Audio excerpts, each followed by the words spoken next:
Les éditions Tellem présentent un enregistrement intégral de Un feu dans la chair de Jennifer L. Armentrout, lu par Amandine Barbier. Toi qui me lis, je te dédie ce livre. Oui, toi. Note de l'autrice pour mes lecteurs. Ce livre parle d'agression sexuelle et de consentement. Des sujets ou des discussions que certaines lectrices auront du mal à lire.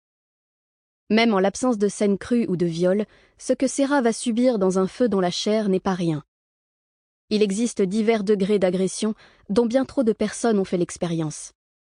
Si vous avez besoin d'en parler, le numéro national d'aide aux victimes, 7 jours sur 7, appel et services gratuits, est là pour vous écouter au 116 006. Et pour aller plus loin, https://arrêtonslesviolences.gouv.fr/besoin-d-aide/violence-sexuelle. Chapitre 1.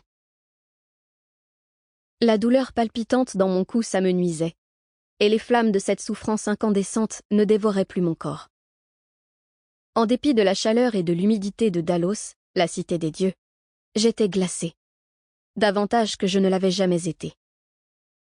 Je crus que j'allais disparaître, car ma vision devenait vacillante. Je m'efforçais de me concentrer sur les portes ouvertes de la pièce circulaire dans laquelle je m'étais réveillée après le siège des terres de l'ombre, enchaînée dans une cage. J'avais cru voir un grand loup par la porte ouverte, un loup plus argenté que blanc. Un loup dont je savais dans mon cœur et mon âme que c'était lui, le faiseur de cendres, le béni, le gardien des âmes et le premier dieu de l'homme du peuple et de la faim, le gouverneur des terres de l'ombre. Mon époux, Nyktos, H. Il ne m'avait jamais confirmé qu'il était capable de changer de forme, mais je savais que c'était mon originel de la mort. Et lorsque j'avais vu le loup, j'avais cru qu'il venait me chercher, que je pourrais le contempler, le toucher une dernière fois, que j'aurais l'occasion de lui dire encore que je l'aimais, que je pourrais lui faire mes adieux. Mais à présent, je ne le voyais pas dans l'ouverture. Il n'était plus là. Y avait-il jamais été? Les bras autour de moi me serrèrent plus fort, et mon cœur ralentit, s'emballa. Colis, le faux roi des dieux, me tenait toujours, sans doute sous le choc de la compréhension de qui se trouvait en... Sample complete.